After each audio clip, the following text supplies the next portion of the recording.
Buenas tardes, apreciables estudiantes de la Universidad Rural de Guatemala. Es un gusto poderles saludar en esta tarde. Soy la catedrática asignada al curso de Derecho Procesal Penal 2 y estoy a la orden, ¿verdad? Antes de iniciar con la clase correspondiente para el día de hoy, pasaré a dar cierta información de parte de la universidad. Solicita recordarles a los estudiantes que el formato utilizado por la universidad para las pruebas eh, o exámenes es de selección múltiple. Es decir, que cada pregunta debe tener 4 posibles respuestas en las cuales se incluye la verdadera. Por lo tanto, el estudiante debe de tomar en cuenta de que no puede responder dos o colocarle dos respuestas. Por lo tanto, necesitamos que el estudiante esté preparado para poder darle una respuesta a la pregunta que se le está haciendo en la evaluación. En relación a las preguntas que se utilizarán para la evaluación tanto de parciales como de examen final, pues será utilizada un 50% sobre el video de introducción y el otro 50% de la exposición que se da en esta clase cada sábado. Entonces, necesitamos de que el estudiante pues cumpla con ingresar a la clase virtual que se le va a dar y que ponga atención a la misma. Por lo tanto, debemos de tomar en cuenta de que puede ser que vengan preguntas tanto del video de introducción como preguntas de la clase virtual. Esa es la información que se tiene. Posteriormente se va a poder ampliar esta información. También por cualquier duda, consulta, pues estoy a la orden. Me pueden escribir al correo del curso y con mucho gusto atenderé a sus dudas o sus consultas. En cuestión de los videos introductorios, pues creo que ustedes ya saben dónde lo pueden obtener. Igualmente las presentaciones no se les pueden proporcionar debido a que por las políticas de la universidad pues no se permite, ¿verdad? Bien, es un gusto y se les da la bienvenida por parte de la universidad al segundo semestre de este 2021 y esperamos pues poder trabajar de la mejor manera, ¿verdad? Para ello, pues el día de hoy pues vamos a tratar lo correspondiente a la semana número 1, que se refiere al tema los actos introductorios del proceso penal. Es un tema muy bonito y el que es muy importante, ya que como abogados debemos de tener conocimiento de estos actos introductorios, ¿verdad? Entonces, vamos a dar inicio.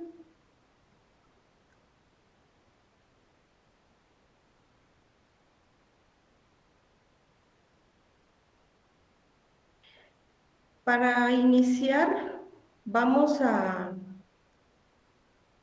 analizar lo que es el objetivo de nuestra clase. Ya al momento de que ustedes lo tengan identificado, entonces continuaremos con lo que es nuestra temática. El objetivo para la presente clase dice que es el que el estudiante de la Universidad Rural de Guatemala en su formación profesional conozca de las formas a través de las cuales puede iniciar el proceso penal, conforme lo establecido en el Código Procesal Penal.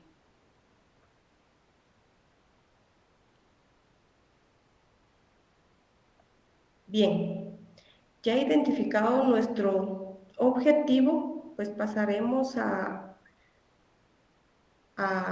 desarrollar nuestro tema, que el día de hoy pues nos toca el tema de actos introductorios.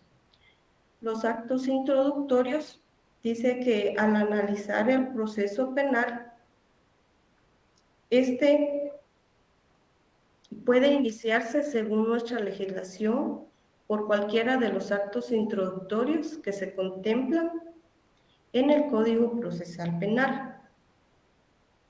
Para que se den estos actos introductorios, debemos de tomar en cuenta que lo primero que debe existir es la comisión de un hecho que reviste de las características de delito. Si este no tiene esas características, pues no es un hecho ilícito. Es importante tomar en cuenta eso. También se dice que esta comisión de este hecho, pues se va a poner en conocimiento de la autoridad competente. Por lo tanto, se puede definir a estos actos introductorios como aquellas instituciones procesales que sirven para que la autoridad competente tenga conocimiento de la posible comisión de un hecho delictivo. Claro, con el objeto de que se inicie el proceso penal en contra del responsable. Debemos de tomar en cuenta que son estos actos introductorios los medios por los cuales se va a dar a conocer a las autoridades competentes. ¿Quiénes son las autoridades competentes? Las autoridades competentes son la Policía Nacional Civil, el Ministerio Público y el organismo judicial o el órgano jurisdiccional, como comúnmente se le llama. En este caso, el juez, ¿verdad? El juez es la otra parte. Se le va a dar a conocer un acto o un hecho, un acontecimiento que puede ser constitutivo de delito. Esos son los actos introductorios. Los actos introductorios van a dar inicio, le van a dar ese origen al proceso penal.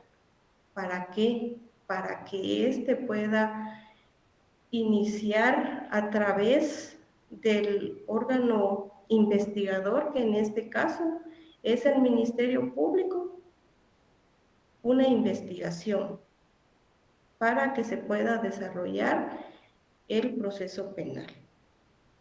Eso es lo que nosotros debemos de tomar en cuenta, de que si no hay una comisión de un hecho ilícito, pues no va a haber un efecto, ¿verdad? Entonces, el efecto pues va a ser poder hacer uso del acto introductorio. Nosotros como abogados debemos de tener en cuenta cuáles son estos actos introductorios y así poder accionar, ¿verdad? Legalmente y penalmente. Si nos vamos a nuestro Código Procesal Penal, pues los actos introductorios los vamos a encontrar en el artículo 297 al artículo 305 del Código Procesal Penal.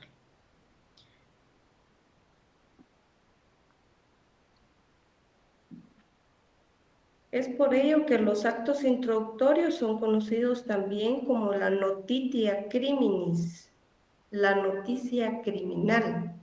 Eso es lo que significa la notitia criminis, noticia criminal o noticia de un hecho criminal, puesto que es la forma en que se pone en conocimiento la noticia de un hecho o de un acto criminal a la autoridad competente. En ese sentido de ideas, vamos a pasar a ver los actos introductorios que contempla nuestro Código Procesal Penal. Y dentro de estos, pues tenemos lo que es la denuncia, la querella, la prevención policial y el conocimiento de oficio. La denuncia, pues dentro de esta, ¿verdad? La denuncia así general puede ser presentada o interpuesta por una persona, cualquier ciudadano, pero también existe una denuncia obligatoria que posteriormente vamos a analizar. La querella, pues, es especial para los delitos privados.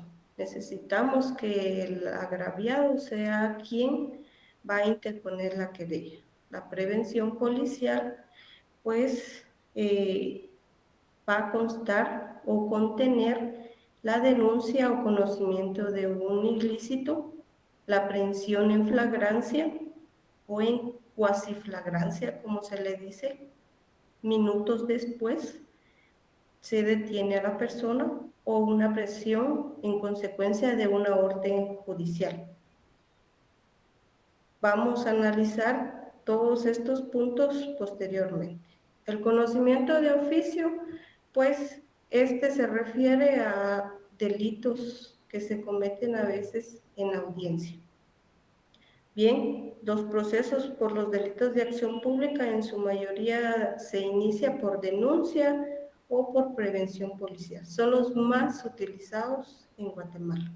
Es un número o un porcentaje bajo el que se utiliza con la querella o sea el conocimiento de oficio, ¿verdad? Entonces, los más utilizados pues son la denuncia y la prevención policial.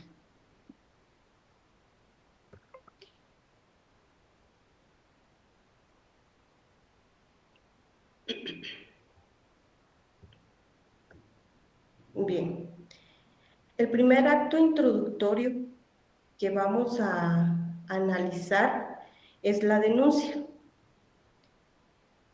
La denuncia, entendida como el acto procesal por medio del cual cualquier persona debe poner en conocimiento del juez un hecho que reviste caracteres delictivos, es una institución que data desde los primeros inicios del proceso penal, fundamentada en el artículo 297 del Código Procesal Penal.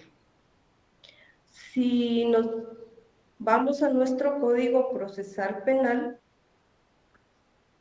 en el artículo 297, pues nos regula lo referente a lo que es la denuncia.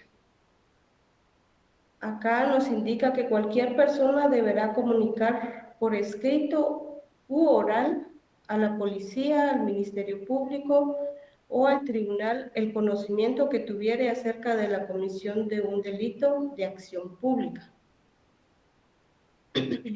Es importante que analicemos que cualquier persona puede presentar o puede interponer una denuncia.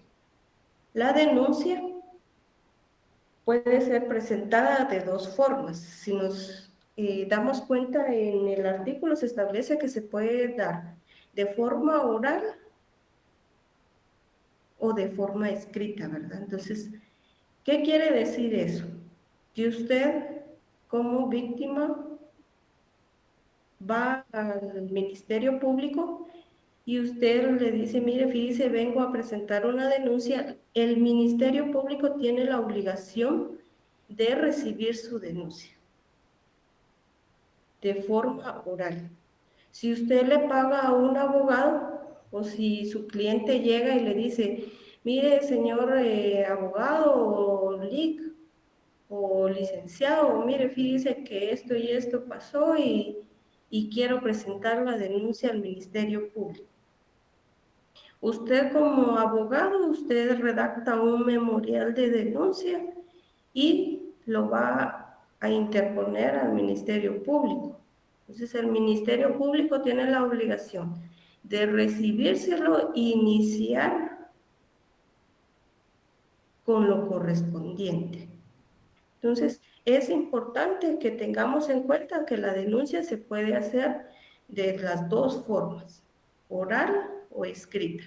También nos menciona este artículo que este acto introductorio se podrá presentar a la Policía Nacional Civil, al Ministerio Público o a un tribunal competente. Actualmente el Ministerio Público cuenta con agencias, con fiscalías municipales y con fiscalías distritales, ¿verdad? Entonces, ahorita en cualquier parte de nuestro país se cuenta con Ministerio Público. Por lo tanto, la persona puede acudir a cualquier agencia, a cualquier fiscalía municipal o a cualquier fiscalía distrital. Depende de dónde fue cometido el hecho. Eso es importante.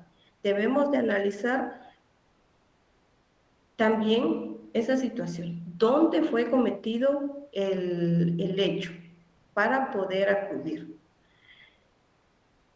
El, La persona también puede acudir a la Policía Nacional Civil. Ellos también están obligados a tomar su denuncia y trasladarla al ente correspondiente.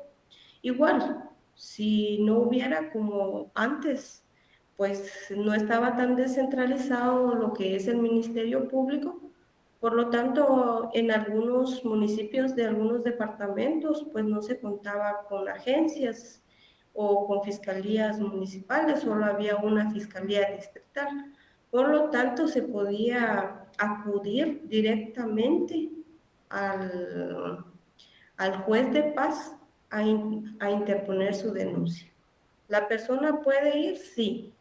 Si usted como abogado le dice, mire, fíjese que es que ya fui al Ministerio Público, ya fui a la policía y no me hace caso, dice su cliente, yo quiero que usted la interponga con el juez.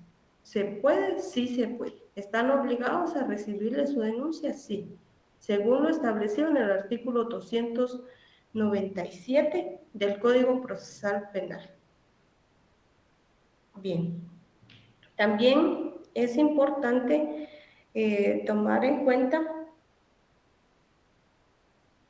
que para la denuncia se necesitan ciertos requisitos. No tanto solo para su memorial, si usted lo va a presentar como abogado, sino como lo va a redactar tanto el Ministerio Público como la policía o un juez, ¿verdad? O un tribunal. Se deben de cumplir ciertos requisitos para que estos pueda tener validez, ¿verdad? Entonces, es importante tomar en cuenta eso. Nosotros como abogados debemos de tener en cuenta estos artículos, los cuales nos van a indicar cuáles son los requisitos, cómo usted como abogado lo va a redactar. Es importante que usted como estudiante tome su código procesal penal. Es importante que usted lo tome y que usted pueda utilizarlo. Usted anótele a su código procesal porque eso le va a servir en un futuro. Es muy importante. Entonces, el contenido, los requisitos que debe de tener nuestra denuncia van a estar o están regulados, perdón, en el artículo 299 del Código Procesal Penal. Ahí anótele usted requisitos de la denuncia. Es importante que tomemos en cuenta estos requisitos. Dice, la denuncia tendrá en lo posible el relato circunstanciado del hecho. Relato circunstanciado del hecho. ¿Qué quiere decir este relato circunstanciado del hecho? Esto es muy importante. Para presentar la denuncia, dentro de su relato, la víctima debe indicar, o el abogado que va a presentar la denuncia debe indicar dónde fue el hecho, cuándo fue el hecho, cómo sucedió el hecho, quién cometió el hecho. Eso es importante. ¿Con qué cometió el hecho?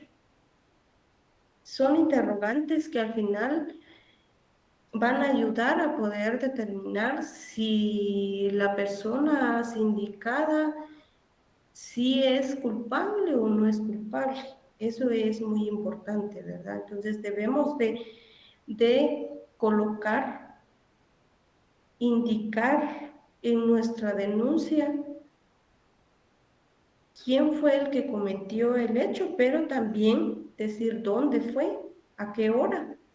Fue a las 5:30, pero muchas personas dicen 5:30, pero no sabemos si es AM, PM, hay que especificar todo. Ya es un relato. Fíjese que sufrí de violencia contra la mujer, dice la clienta. Fíjese que él me golpeaba, me daba puñetazos. Fíjese que él también me pegaba patadas. Y hoy sí, hasta que me dejó ahí tirada en el suelo. ¿A qué hora fue eso? Le tiene que preguntar usted como abogado. También el Ministerio Público le va a preguntar a qué hora sucedió, a qué hora la agredió, qué fecha fue que la agredió. Me agredió el día de hoy a las 3 de la tarde. Entonces, esos son los relatos circunstanciados, ¿verdad? Del hecho. Es que le cuenten, que le narren cómo sucedió el hecho. A eso se refiere este relato circunstanciado del hecho. También tenemos lo que es el segundo, dice, con indicación de los partícipes, agraviados y testigos. Este requisito se refiere, ¿quién es la persona sindicada? ¿Quién está cometiendo el hecho? También se tiene que indicar. Claro, hay algunos delitos pues que se han denunciado, pero no se tiene conocimiento de la persona que fue el agresor, por decirlo así, ¿verdad? La persona sindicada. Se tiene como una persona desconocida, porque hay algunos casos que han sido así. En casos de violación, pues se ha dado, ¿verdad? Que no se ha conocido al agresor. Entonces, y en algunos casos, pues también sí se sabe, ¿verdad? Que a veces ha sido el cónyuge, a veces ha sido el padre, a veces ha sido un hermano, un cuñado, o un compañero de trabajo, digamos indistintamente, pero se sabe a veces quién es, en este caso, pues el agresor, el sindicado, ¿verdad?, del delito. Entonces, eso es importante que lo identifiquemos. Si se conoce, si es una persona conocida, a veces hasta se tiene que vive en tal parte, que tiene el número de teléfono de tal número, ¿verdad? También se tiene, o por lo menos, ¿verdad? No se sabe el nombre, pero mire, fíjese que vestía jeans azules, camisa blanca, la tez es blanca, ojos café, algo gordito, flaquito, alto, bajo, pelo castaño, negro, todas esas cuestiones le sirven al ente encargado de la investigación poder llegar a descubrir quién fue el agresor, ¿verdad? Entonces es importante toda esa información. En cuestión del agraviado, pues debemos de indicar en la denuncia quién fue el que sufrió, ¿verdad?, las violaciones a sus derechos, quién es la víctima en este caso, ¿verdad? Porque hay veces que por miedo, por ejemplo, hay mujeres que por el miedo de lo que les ha sufrido, pues no toman esa iniciativa de ir a denunciar, pero por ejemplo el papá o la mamá a veces las acompañan, entonces ellos, ¿verdad?, informan de que la víctima pues es su hija que se llama eh, Carmen Pérez, de 32 años, con número de DPI y tal, ¿verdad? Entonces a eso se refiere, ¿verdad? Identificar, indicar quién es la víctima que tiene 29 años, porque es muy importante. La edad en cuestión de las víctimas hay que tomar en cuenta de que es muy importante su edad también en el sindicato. Podría ser un caso, ¿verdad?, de menores de edad, entonces también es muy importante para pasarlo al, a la autoridad competente. Eh, También nos indica que hay que especificar los testigos. En algunos casos, pues hay testigos, ¿verdad?, de que ven el hecho criminal o el hecho delictivo que se llevó a cabo. Entonces, es importante también indicar, fíjese, señor fiscal o señor policía o señor juez, o así como nosotros como abogados, pues se le informa a la autoridad competente, ¿verdad?, en el memorial, de que se tienen como testigos de los hechos ocurridos, pues al señor Juan López, Antonio García, ¿verdad? Entonces, eso es lo que le va a servir a uno para poder probar de que el sindicado sí es culpable del hecho que se cometió. Entonces, es importante tomar en cuenta estos requisitos. Posteriormente, se indica de que hay que indicar elementos de prueba. Los elementos de prueba, pues son aquellos elementos de convicción, o los medios que usted va a utilizar para comprobar la participación del sindicato en el hecho delictivo que usted está denunciando. A eso se refiere este requisito. Por ejemplo, si nos vamos ahorita, ¿verdad? Es muy común la violencia contra la mujer. Acá lo primero que hace el Ministerio Público o el juzgado es remitirla al INASIF.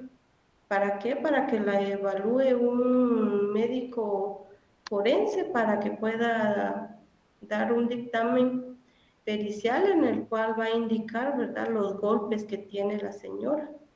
Con la psicóloga, ¿para qué? Para saber qué daño sufrió, ¿verdad?, psicológicamente, porque recordemos que hay tanto violencia física como violencia psicológica, hasta violencia económica tenemos. Hay muchos hombres que en machismo dicen, bueno, no le voy a dar lo del gasto, dice, es que no tenés derecho a tener dinero, yo trabajo, ¿qué querés? Pedime. Hasta hay hombres que ellos van a comprar las cosas.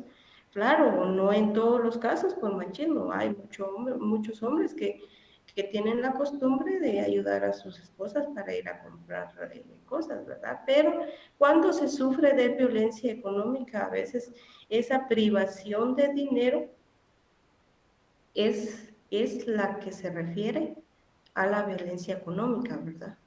Ellos limitan a la esposa o a la conviviente poder utilizar dinero, ¿verdad? Entonces, a eso se refiere. Tenemos que tener en cuenta eso y esos informes pues van a ser los que van a servir para que nosotros podamos tener una defensa, ¿verdad? O el Ministerio Público tenga una defensa, ¿verdad?, en contra de la víctima.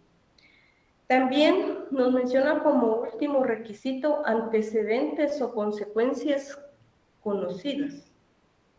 Esto quiere decir que puede ser que haya sufrido anteriormente, esos son los antecedentes.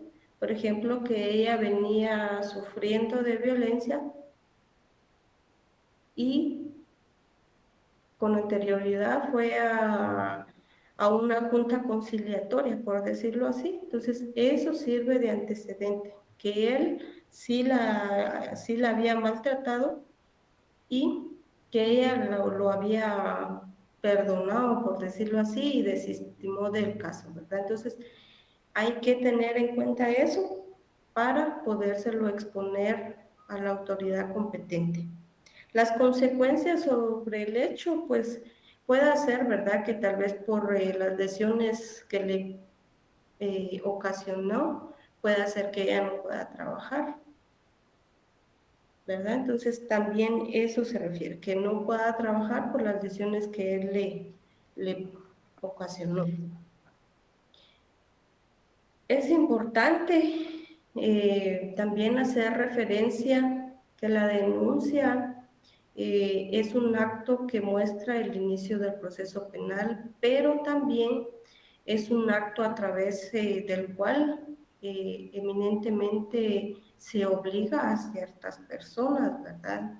A ciertas personas eh, dar dar conocimiento de un hecho o de la comisión de un acto ilícito y pues pasaremos a lo que es la denuncia obligatoria, ¿verdad? La denuncia obligatoria pues la tenemos eh, establecida en el artículo 298 del Código Procesal Penal. La ley procesal penal establece expresamente quiénes son los que están obligados a denunciar por el conocimiento que tengan de un delito de acción pública. Sin embargo, debe respetarse lo que se refiere al secreto profesional o confesional, ¿verdad? Porque es muy importante tener en cuenta eso. Si ustedes tienen su código procesal penal a la mano, sería importante de que ustedes subrayen, ¿verdad? Esa parte, porque esa es la excepción a este artículo. También este artículo pues tiene tres incisos o tres numerales, los cuales nos indican quiénes son las personas que están obligadas a denunciar. Principalmente son los funcionarios o empleados públicos que conozcan el hecho en el ejercicio de sus funciones, ¿verdad? Entonces, en este caso, pues, eh, es importante tomarlo en cuenta de que ellos están obligados al momento de saber que se está dando eh, un hecho criminal. El segundo dice que es quien ejerza el arte de curar y conozca el hecho en ejercicio de su profesión. Estos son los médicos y las enfermeras. Nos damos cuenta que en los hospitales hay, hay obligación por parte del doctor de dar aviso de los enfermeros, por ejemplo, que llegara una mujer, una niña o un niño o un hombre con signos de violación, con signos de maltrato. También están obligados a dar parte a las autoridades correspondientes, que en este caso por lo regular es al Ministerio Público, quienes son los que están más cercanos. En otros lugares, pues a la Policía Nacional Civil o en su caso, ¿verdad? O si no estuviera ninguno de los dos, pues dan aviso a un juzgado, a un juez. Entonces, esto es importante también, esta obligación también es para los hospitales privados, para los doctores que atiendan particular, también ellos están obligados a dar aviso de un hecho, ¿verdad? Porque también hay doctores que atienden en una clínica particular y ellos pues tienen una enfermera, dos enfermeras y llega alguien, ¿verdad? Por ejemplo, con una herida de bala o una herida de un arma blanca, pues es importante, ¿verdad? ¿Cómo es que él se lastimó? Aunque él se hubiera disparado solito, el doctor o la enfermera tiene la obligación de dar aviso a las autoridades. Eso es importante. También nos indica la ley que por disposición de la ley, de la autoridad o por un acto jurídico, también tiene la obligación un albacea, un gerente de alguna empresa, de un banco, también tiene la obligación el representante legal. Si dentro de estas empresas se está cometiendo un hecho ilícito, por ejemplo, lavado de dinero, y los gerentes o el representante legal, porque algunas empresas pues utiliza aparte la figura de gerente y aparte el representante legal. Entonces, demos el caso que ellos se dan cuenta de que se está llevando a cabo el lavado de dinero. Ellos están obligados a dar aviso a las autoridades del hecho que se está cometiendo, ¿verdad? En las empresas donde trabaja. Entonces, eso es importante tomar también en cuenta la denuncia obligatoria que establece nuestro Código Procesal Penal. Si en el caso de que alguna de estas partes cometiera, por ejemplo, la omisión de esta obligación establecida en el artículo 298, pues el Código Penal establece, ¿verdad?, el delito de omisión de denuncia. Podemos irnos a nuestro Código Penal y nuestro Código Penal, pues en este artículo menciona la omisión de denuncia en cuestión de los funcionarios y empleados públicos que por razón de su cargo tuvieran conocimiento de la comisión de un hecho calificado como delito de acción pública y a sabiendas omitiere, a retardare, hacer la correspondiente denuncia a la autoridad judicial competente, será sancionado, dice, con multa de 100 a 1,000 quetzales.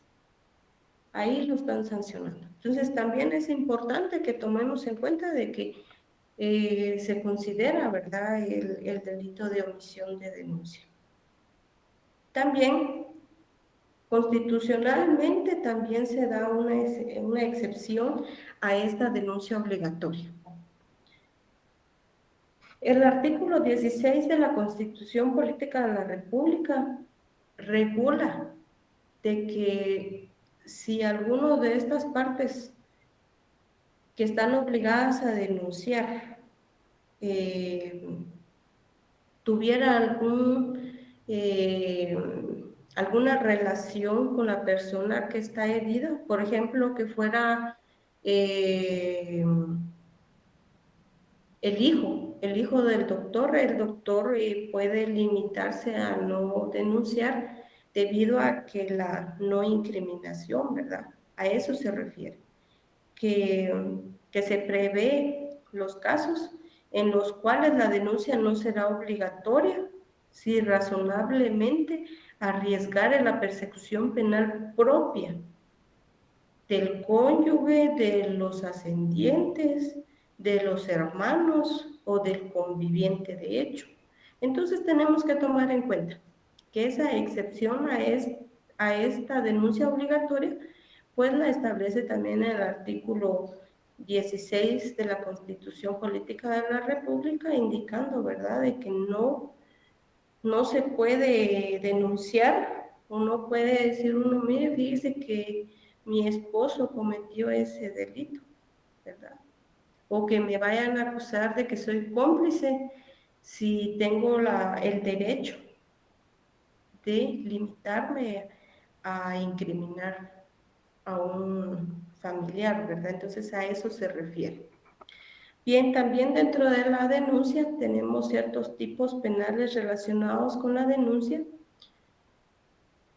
y estos pues son la acusación y denuncia falsa, la simulación del delito, la falsa acusación, también tenemos la autoimputación, la omisión de denuncia y estos artículos pues los encontramos en nuestro código en nuestro código penal del artículo 453 al 457. El trámite inicial de la denuncia Pues lo encontramos en lo que es el artículo 108, segundo párrafo del Código Procesal Penal. Ahí vamos a encontrar lo que es el trámite de la denuncia. Al momento de recibir la denuncia, por ejemplo, al Ministerio Público, pues este en ejercicio de su función en un plazo no mayor de 15 días de recibida la denuncia, deberá informarle a la víctima de lo actuado, es decir, si ya se ha recabado información, si se ha pedido una orden de aprehensión o qué es lo que el Ministerio Público está haciendo. Eso es lo que se necesita. En caso de que el Ministerio Público no le diera información a la víctima puede ir con el juez de paz e indicarle, ¿verdad? Fíjese que interpuse una denuncia y al Ministerio Público y fíjese que el fiscal que la tiene no me da razón, no sé qué ha hecho. Entonces, el juez tiene la facultad para solicitarle o requerirle al fiscal encargado que presente en 48 horas un informe de lo que, del avance que él tuvo. Si este no fuera así, pues digamos que el Ministerio Público pues dará a conocer, ¿verdad? En el informe. Si la denuncia presentada, pues sí es un delito o no es un delito, porque puede ser que el hecho que se está indicando por la víctima, pues no constituya un delito, no tiene ninguna encuadre en un tipo penal, también hay que tomar en cuenta eso. Y también puede hacer que solo sea una falta contra las personas, contra las buenas costumbres, contra el orden público, ¿verdad? Y, digamos que se analiza esa situación. Pero el Ministerio Público tendrá que dar a conocer a la víctima cómo lo va a trabajar. Si en su caso no existiera, por ejemplo, no se puede encuadrar en un supuesto, en un tipo penal, pues el Ministerio Público tiene la obligación de informarle a la víctima, ¿verdad? De que su hecho no constituye un delito, por lo tanto, se procederá archivar, a desestimar. Eso es importante, ¿verdad? Según el artículo 310 del Código Procesal Penal, si no constituye delito o no se puede proceder, porque hay veces que no se puede proceder, entonces el fiscal desestimará de la denuncia dentro de los 20 días siguientes de la presentación de la misma según este artículo. Entonces, eso es muy importante, es lo más relevante sobre el acto introductorio de la denuncia. Bien, pasaremos a lo que es el segundo acto introductorio, que es la querella. Dice que la querella es el acto procesal consistente en una declaración de voluntad dirigida al órgano jurisdiccional competente, por lo que el sujeto de la misma, además de poner en conocimiento de aquel la notitia criminis, ejercita la acción penal, regulándose actualmente en el Código Procesal Penal. Por lo tanto, la querella es la declaración que una persona efectúa por escrito para poner en conocimiento del juez unos hechos que cree que presentan las características del delito. Con ella, el querellante solicita la apertura de una causa criminal en la que se investigará la comisión del presunto delito y se constituirá como parte acusadora en el mismo. Bien, este acto introductorio lo vamos a encontrar regulado en nuestro artículo 302 del Código Procesal Penal. Acá se establece que la querella se presenta por escrito ante el juez que controla la investigación. A eso se refiere el Código Procesal Penal. Este acto introductorio, pues como se indica en la diapositiva, ¿verdad? En su definición, pues va a consistir en una declaración de voluntad. Es importante ese pedacito, declaración de voluntad. ¿Por qué? Porque aquí la víctima, el agraviado, directamente va a presentarlo. Otra cuestión muy importante es que por escrito, la querella nunca se va a presentar, digamos que llegue la víctima a la autoridad competente y le indique, mire, fíjese que vengo a poner una querella. Nunca se la van a aceptar así. Es importante que tomemos en cuenta eso porque este acto introductorio sí, sí y solo sí se debe de presentar por escrito. Es una característica indispensable. Por lo tanto, la voluntad es que quiera la víctima. Yo como víctima debo de tener la voluntad de dar a conocer el hecho, lo que me ocurrió. De lo contrario, si yo no estoy de acuerdo, pues no se puede presentar. Dejaría de ser una declaración de voluntad, ¿verdad? Entonces, a eso se refiere.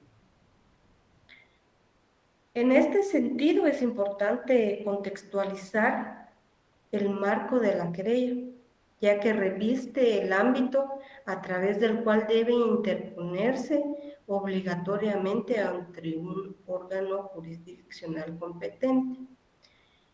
Y es importante también que en los delitos de acción privada es en donde se utiliza la querella, solo en los delitos de acción privada. Por ejemplo, la querella puede ser que usted la quiera utilizar en un delito de acción pública, pues la puede utilizar. El Ministerio Público, al analizar de que es un delito de acción pública, pues le va a dar trámite y va a continuar como que si hubiera sido una denuncia, ¿ya? Mientras que una denuncia hay que tener en cuenta de que no la puede usted presentar ni se la van a aceptar si es un delito de acción privada. Solo la querella va a ser el acto introductorio que se va a utilizar para dar a conocer los delitos de acción privada.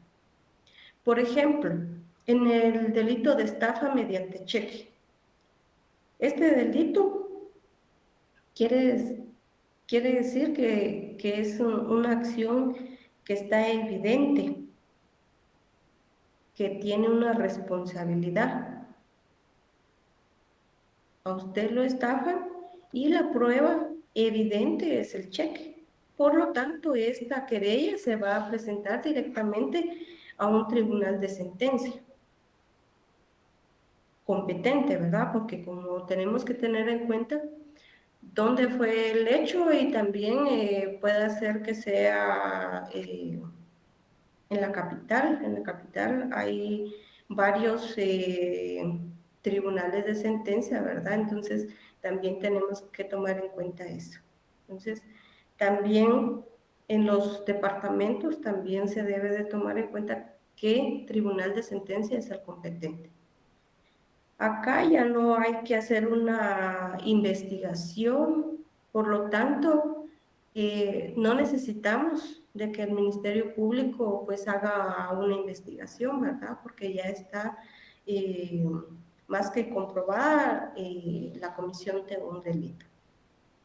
También es importante mencionar en cuanto a la práctica, ¿verdad? No se utiliza eh, por lo regular no se utiliza en los delitos de acción pública, pero también se conoce la figura, ¿verdad?, de lo que es el querellante adhesivo Y en este caso, pues están regulados en el artículo 116. También se puede adherir la víctima para apoyar al Ministerio Público, ¿verdad? Entonces, eso también es importante mencionarlo en lo que es la querella.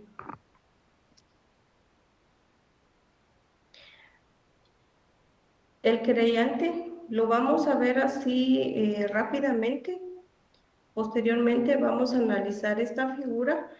El querellante adhesivo es la persona física o jurídica que por haber sido ofendida o agraviada por los hechos delictivos se constituye en parte activa en el proceso penal, instando el castigo del responsable del hecho criminal. Puede ser que la víctima tenga tal vez los fondos económicos como para poder pagar un abogado y el abogado ya se pueda constituir como un abogado adhesivo. O puede ser, ¿verdad?, que no se cuente con lo económico, entonces no hay ningún problema, ¿verdad? Entonces, a eso se refiere esto. Puede ser que sí, puede ser que no. O sea, en los delitos de acción pública, pues a veces se puede utilizar esta figura y a veces no, ¿verdad? En cambio, en la querella, en los delitos privados, sí debe de ejercerse el querellante, porque es quien está solicitando que se haga, que se dé un castigo al responsable. Por ejemplo, en este caso de estafa mediante cheque, el querellante está solicitando que el juez condene a esta persona por haberlo estafado, ¿verdad? Entonces, a eso se refiere. Este, pues este es un trámite o un procedimiento específico, el cual se denomina juicio por delitos de acción privada, y este se lleva pues ante un tribunal de sentencia competente, ¿verdad? El correspondiente. No obstante a lo anterior, pues la querella necesita cumplir con ciertos requisitos para que ésta tenga validez, y pues los vamos a ver ahorita. Estos también están regulados en el artículo 302 del Código Procesal Penal.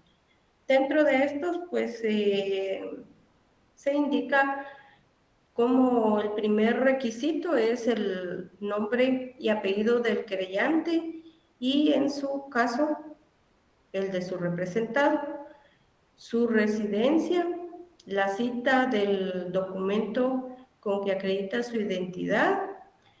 En el caso de entes colectivos, el documento que justifique la personería, el lugar que señala para recibir citaciones y notificaciones, un relato circunstanciado del hecho con indicación de los partícipes, víctimas y testigos, elementos de prueba y antecedentes o consecuencias conocidas, y el último, la prueba documental. Aquí si nos damos cuenta, aquí sí está identificada bien la persona en relación a lo que es quién es el que está solicitando, ¿verdad? Que se, que se castigue a una persona. La residencia se debe de conocer dónde vive la persona. La cita del documento con que se acredita su identidad, que es el DPI, ¿verdad? O en otros casos, si nos damos cuenta, entes colectivos, pues van a indicar su representación, si es representante legal, es un gerente, a eso se refiere este numeral 4.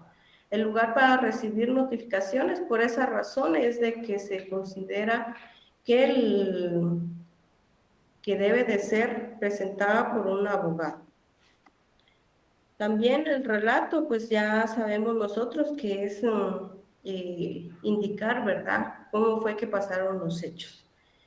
sindicado, la víctima y si hay testigos. Depende del delito privado que se dé.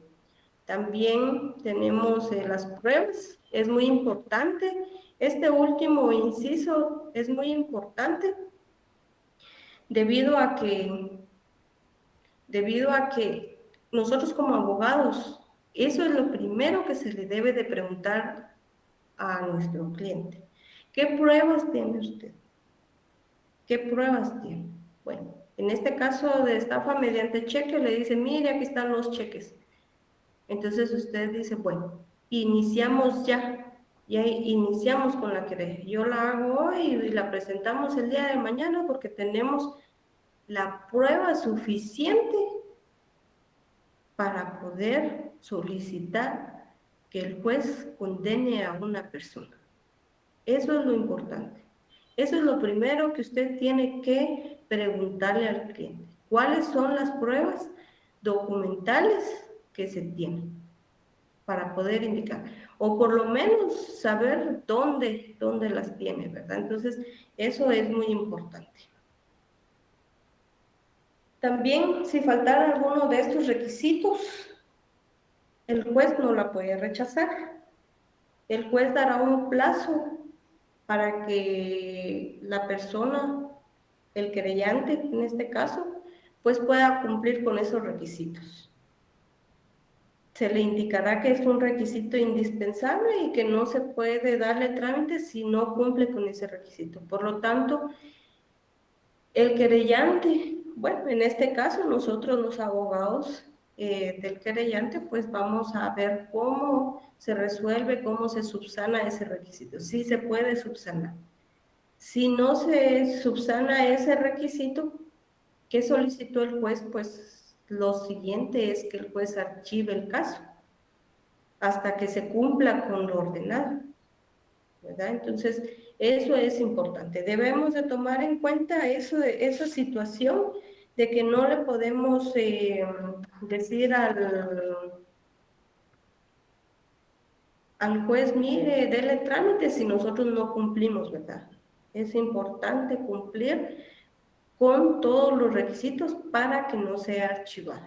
¿Nos darán tiempo para que subsanemos? Sí, pero si no subsanamos, lo archivo. También pasaremos a ver lo que son los elementos de la denuncia y la querella, o como comúnmente se le dice, las diferencias que existen entre esta, ¿verdad? La denuncia puede ser formulada ante cualquier autoridad judicial, funcionario del Ministerio Público o de la policía. En cambio, la querella ha de interponerse ante el órgano jurisdiccional competente, que es decir, al fiscal, que en este caso es el encargado que lo remite al juzgado de sentencia que corresponda. Eso es importante. También dentro de esto, pues la denuncia por lo general es un deber, mientras que la querella es un derecho. ¿Por qué? Porque la denuncia es una obligación, pues la impone el Estado. El Estado está diciendo que si usted llega, le van a recibir su denuncia, tanto el Ministerio Público, la policía, el juez, tienen la obligación, tienen el deber de recibirle su denuncia, ¿ya? Es porque la están colocando y le van a dar trámite. Mientras que la querella es un derecho. Si usted quiere, interpone una querella. Si usted no quiere, no. Nadie lo puede obligar a interponer una querella. A eso se refiere esto, que la denuncia es un deber y la querella es un derecho. Si se recuerdan, dijimos que la querella es un derecho, es una declaración de voluntad. Solo con ese pedacito, usted como abogado se da cuenta de que si la víctima, la agraviada, no quiere interponer la querella, no se puede. El agraviado no quiere, entonces no se puede interponer una querella, porque debe de ser una declaración de voluntad. También dice que la querella constituye por regla general un derecho porque pues todos los ciudadanos han sido o no ofendidos, pero depende del delito, ¿verdad? Entonces, eso también tenemos que analizar. Si ellos quieren querellarse en cuestión de un delito público, también pueden querellarse. ¿Tienen el derecho de hacerlo? Sí, porque es utilizado por la acción popular. Entonces, también eso es importante. También hay otras diferencias, que es que se interpone por cualquier persona la denuncia, mientras que la querella solo va a ser por el agraviado, por la víctima. ¿Ya? Es importante analizar eso también. La denuncia no es necesario que sea auxiliada por un profesional, mientras que la querella sí es necesario que sea auxiliada por un profesional. ¿Por qué? Porque en consecuencia esta debe de ir firmada y sellada por el abogado. Eso es muy importante. La denuncia es informal. Recordemos que el código establece que se puede hacer por escrito o se puede hacer oralmente, mientras, mientras que la querella sí se debe de llevar a cabo de forma escrita. No se puede de manera oral. También es importante hacer ver la última diferencia que existe entre la denuncia y la querella. La denuncia no hace las veces de querella, es decir, que si usted interpone una denuncia y es un delito de acción privada, le van a rechazar su denuncia y la van a archivar y le van a indicar, debe de presentar una querella porque es de acción privada su delito. Mientras que la querella sí puede hacer las veces de una denuncia. Es decir, que usted presenta una querella pensando que es un delito de acción privada, o que usted lo puede presentar así sabiendo que es un delito de acción pública. Y el Ministerio Público no le va a decir, mire, fíjese que para qué me está presentando una querella, usted debe presentar una denuncia, no le va a decir. Va a analizar de que es un delito público, lo que va a hacer es tomarla y darle el trámite que le corresponde a la denuncia. Esa es la última diferencia entre la denuncia y la querella.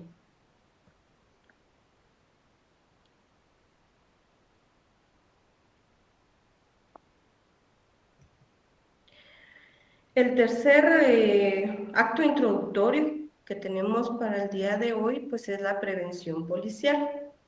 Esta se encuentra regulada en el artículo 304 al 307 del Código Procesal Penal. Se puede definir como el documento redactado por los agentes de la Policía Nacional Civil para informar al Ministerio Público la ocurrencia de un hecho que reviste los caracteres delictivos y las diligencias preliminares que estos efectuaron en cumplimiento de su mandato legal.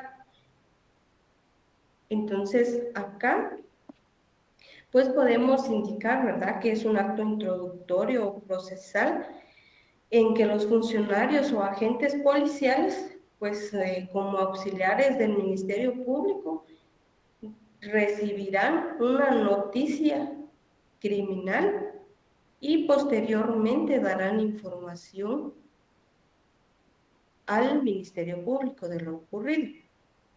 Esta puede ser a través de una denuncia interpuesta en alguna de las comisarías o en su caso por un delito flagrante, ¿verdad? Porque también tenemos que tomar en cuenta eso, que la persecución penal se puede dar, ¿verdad? Por los agentes de la Policía Nacional Civil, en donde ellos, en este documento, van a relatar los hechos sobre las diligencias realizadas, así como la hora, el lugar y las personas que resultaron agraviadas, y en su caso, la individualización del presunto sindicado, ¿verdad? Entonces, eso es muy importante. Este acto introductorio, pues, es el que se utiliza por la Policía Nacional Civil. También tenemos lo que es la aprehensión. Esto es lo que tiene relación con la prevención policial porque es muy utilizada por los policías nacionales civiles. Dice que es importante mencionar que los elementos de la aprehensión van a conllevar en este caso la prevención policial.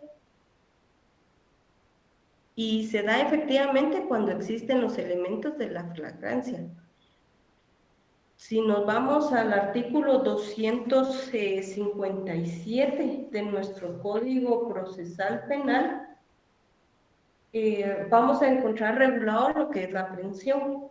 Ahí podemos analizar los casos de aprehensión policial. Acá nos indica que los elementos de la flagrancia son cuando es sorprendida la persona en el momento mismo de cometer el hecho o el delito. ¿A qué se refiere esto? Esto quiere decir de que la Policía Nacional Civil llegó cuando él, por ejemplo, estaba asesinando a alguien. Entonces tiene la obligación de detenerlo, indicar, ¿verdad?, en su prevención policial que se cometió el suceso, el hecho, a las tantas horas del día tal, la persona tal le dio muerte a tal persona que se encontró flagrantemente. Eso es importante tomarlo en cuenta cuando leemos las aprehensiones. Vamos a ver por un detenido, nuestro cliente es lo primero que tenemos que analizar cómo fueron los sucesos para ver qué defensa técnica le vamos a proporcionar. En este caso, que se está sorprendiendo a la persona en el momento que está ejecutando el hecho, el delito, a eso se le denomina flagrancia. Nuestro Código Procesal Penal establece, se entiende que hay flagrancia cuando la persona es sorprendida en el momento mismo de cometer el delito. A eso se refiere la flagrancia. Después tenemos el segundo caso, que es descubierta instantes después de ejecutado el delito. Es la teoría que se le denomina la cuasiflagrancia. La policía inicia la persecución cuando es sorprendida en flagrancia y exista continuidad entre la comisión del hecho y la persecución. Se da la fuga después, ¿verdad? Entonces la policía lo persigue. A eso se refiere. Cualquier persona está autorizada a practicar la aprehensión y a impedir que el hecho punible produzca consecuencias ulteriores. La comunidad se da cuenta que él cometió asesinato, asesinó a su esposa y lo persiguen, lo detienen y la obligación de estas personas es darle aviso a la policía para que lo detengan y se inicie el proceso penal. A eso se refiere la aprehensión. Entonces debemos de recordar, ¿verdad? También tenemos lo establecido acá en nuestro código, lo que es la aprehensión con orden judicial o la orden de juez. Esto también se da, el Ministerio Público podrá solicitar la aprehensión del sindicado al juez que controla la investigación cuando éste estime que hay peligro de fuga o hay obstaculización de la verdad.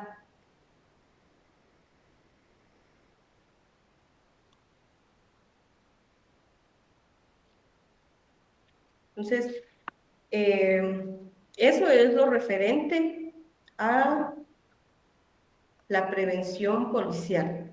También es importante el último acto introductorio, el cual les presenté a inicios, que es el conocimiento de oficio. Este lo encontramos regulado en el artículo 289.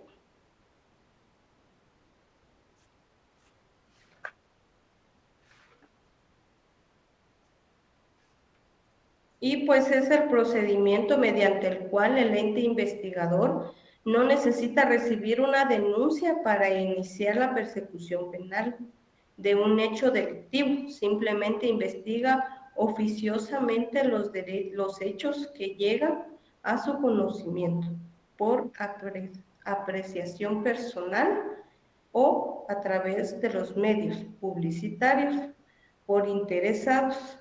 También,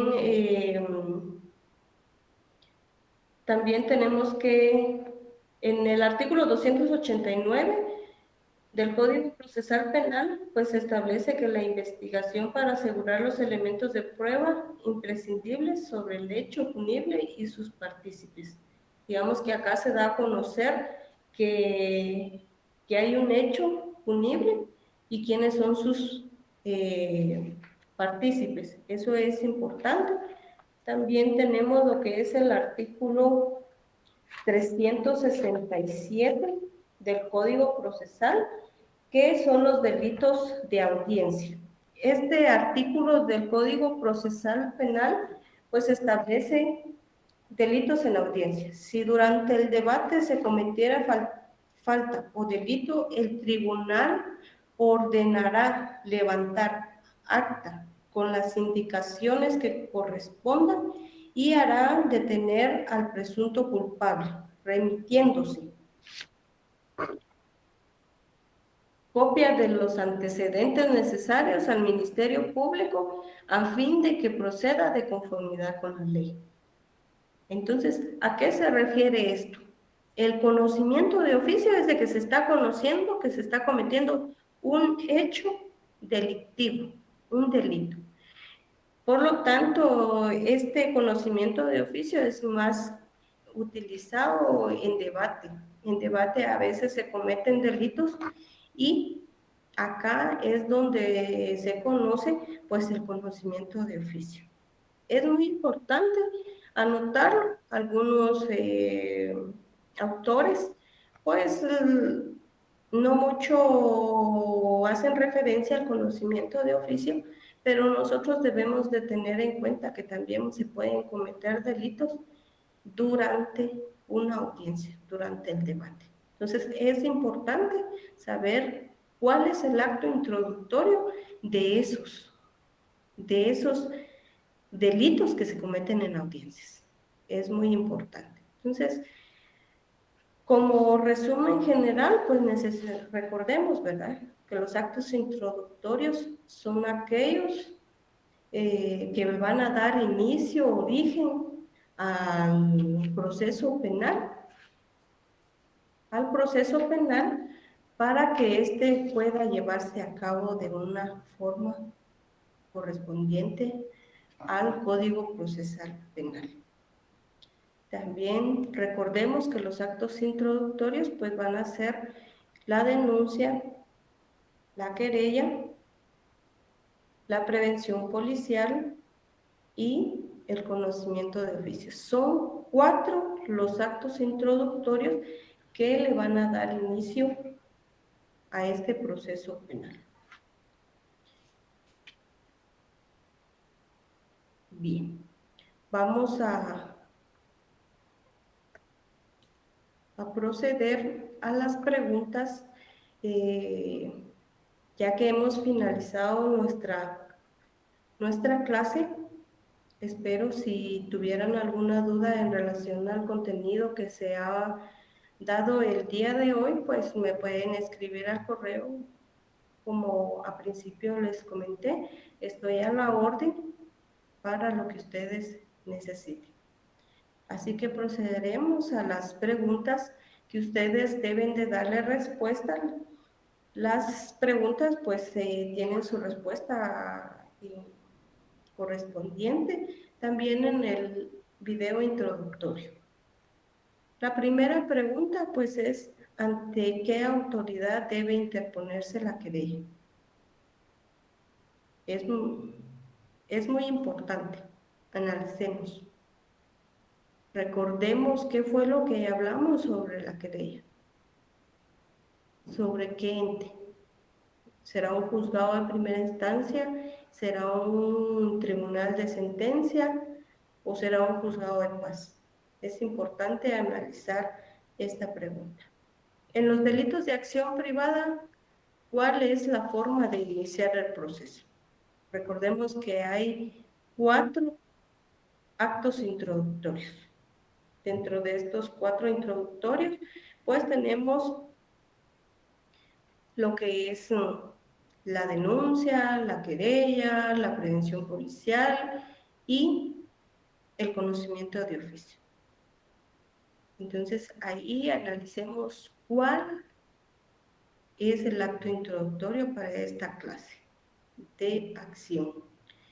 ¿Qué es la flagrancia? Es la tercera pregunta. ¿Qué es la flagrancia? Recordemos, eso lo hablamos en cuestión de la aprehensión. ¿Cuándo se da la flagrancia? ¿Será cuando se persigue a la persona después de haber cometido el hecho o cuando se cometió el hecho o por una orden judicial? Es importante analizar. La pregunta 4, ¿ante qué autoridad debe formularse la denuncia? ¿Qué autoridades? Recordemos.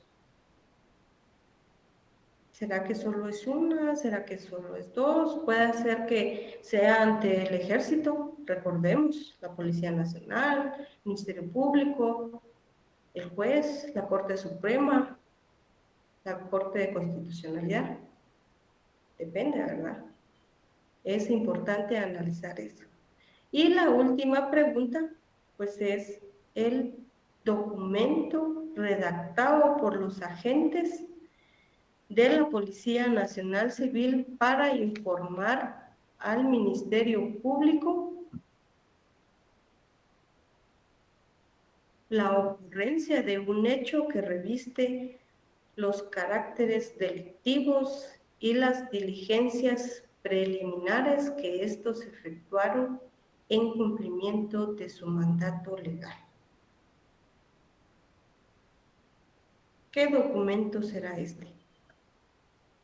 Es importante. ¿Qué documento? Necesitamos saber qué documento. Es un mandato legal, dice. ¿Será una denuncia? ¿Será una querella? ¿Será una prevención policial o un conocimiento de oficio? Es importante que analicemos esta situación. Estas son las 5 preguntas que ustedes deben de resolver y necesitamos que ustedes las tengan pendientes. Serán utilizadas, puede ser que sean utilizadas para las evaluaciones, puede ser que venga solo una de estas preguntas, pero es importante que ustedes tengan en cuenta de que estas 5 preguntas, las 5 preguntas de cada clase, las deben de resolver, las deben de tener presentes. ¿Para qué? Para que cuando su evaluación del primer parcial, pues sea fácil resolver su evaluación. Posteriormente se les va a indicar si se les va a proporcionar más preguntas. Por lo tanto,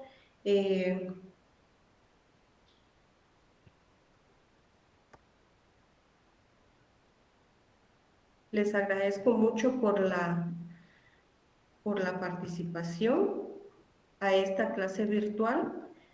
Hemos llegado al final y pues como les indiqué a principio de la clase, estoy para servirles. Me pueden escribir al correo del curso.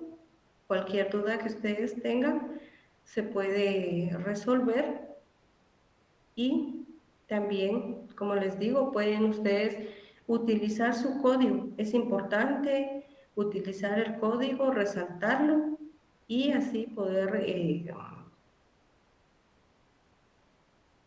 analizar.